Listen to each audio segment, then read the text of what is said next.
Candlepin for Kids Second String is brought to you by Leo's Super Bowl in Amesbury, Massachusetts, with 24 lanes and arcade and super cosmic bowling. It's a fun place for bowlers of all ages. For more information, check out leosuperbowl.com.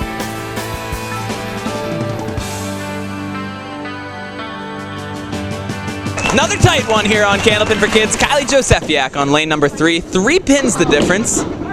Kylie and Alex Haesaert are trailing, but they have got a fill. Let's try to make it up. Both of our girls right dead full on the headpin, but unfortunately a little full for both of them. 2 good bids by our ladies. You ever under the TV lights, Mac? You know, I was as a junior bowler at Londonderry Bowling Center. We had a show, it was a handicap show. And then I made the show a couple of times out of Pilgrim. I qualified out of Pilgrim Lanes once and bowled Gary Carrington at Woburn Bowlodrome. And I was also bowled down at Lanes and Games in Cambridge. And bowled Don Santiago. How'd you do? I know.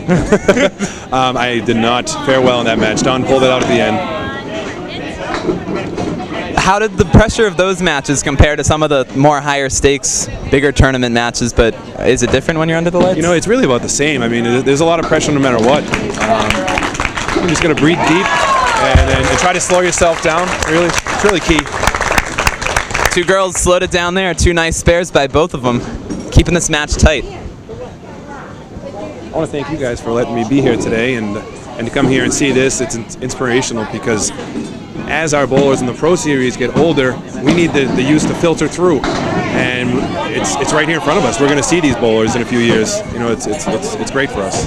We were talking to Jeff about how he was getting chased down by our scoreboard guy, Jonathan Boudreau over there. As Kylie gives it a nice run, Dani Mansur as well.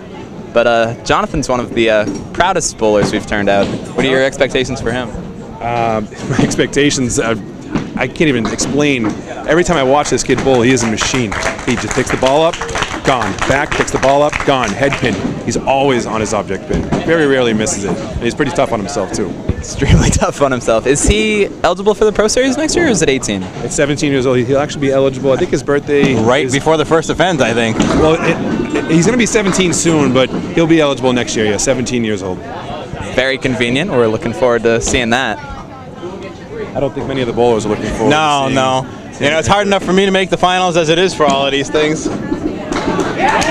Nice bid by both of our ladies. It's Mansur who carries it, adding on to that lead. If I offer now to bowl with him in one of the doubles events and I sign him up now, he is a man of his word. Are you putting up the money for that tournament? He is going to want to ride home today, isn't he, Ro? I think so. Might be worth it, Mac. I think that'd probably be the best chance of me getting some money back, right? So our ladies trying to finish strong here in a tight one. Kylie on that head pin.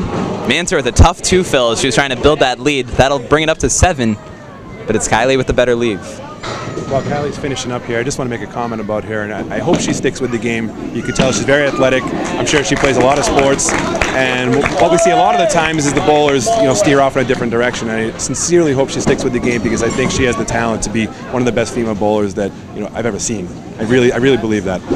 I couldn't agree more. We've seen her do some really impressive things with the pressure on. It goes back to a Comcast show she bowled on when she was about 12 or so, and she had 10 head pins in the match, and she was taking down boys left to right. It wasn't a gender-specific tournament.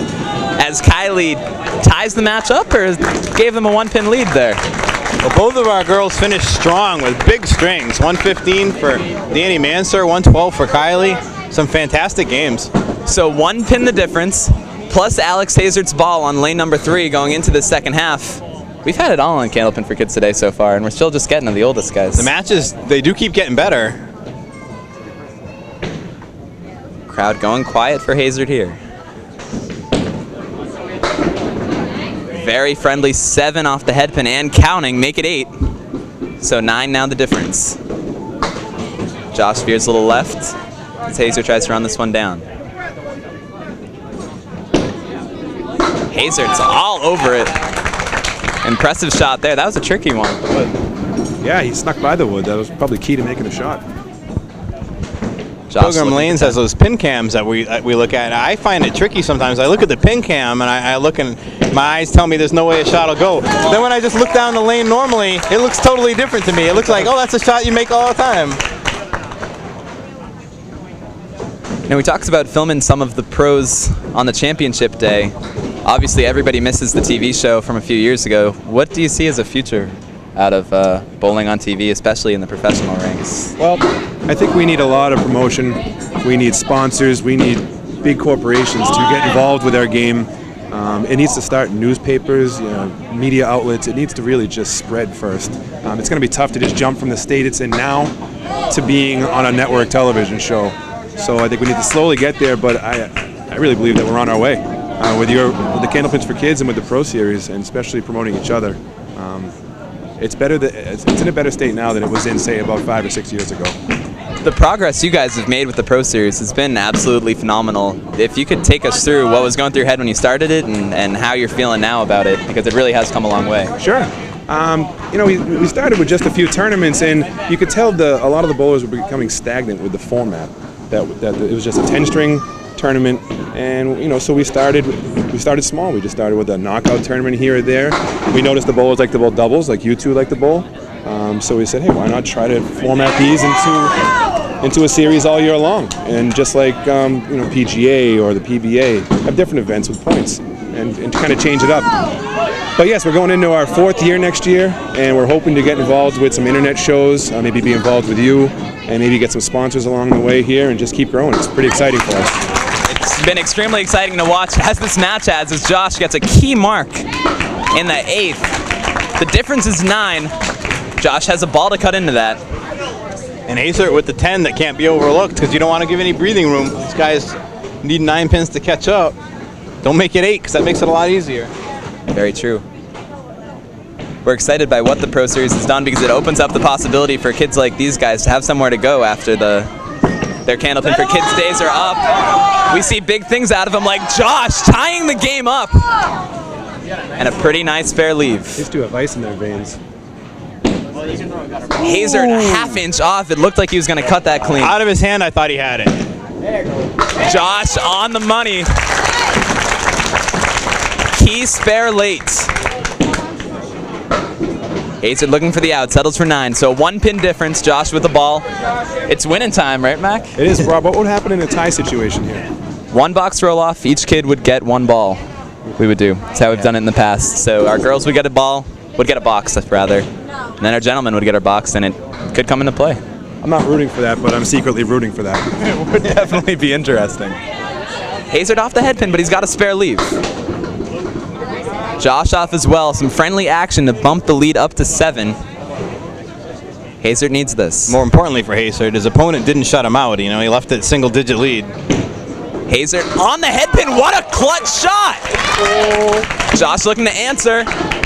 He's off, so Haesaert's going to have a shot at it. Now this is critical for Josh, because I have always said, if you ask me what an average decent fill is, I say 7. So when you're looking at 7 pins or whatever it is right now, you really want a 10 here. You don't want to make it easy. Josh does just that. So a clutch ball from here. It's all down to this. Receive shoe. I know, and it was not an easy 10 either, was it? Easy 10. 7 pins the difference. 7 for the tie. In the overtime showdown that Mike Macintosh was looking for. 8 or more for the win.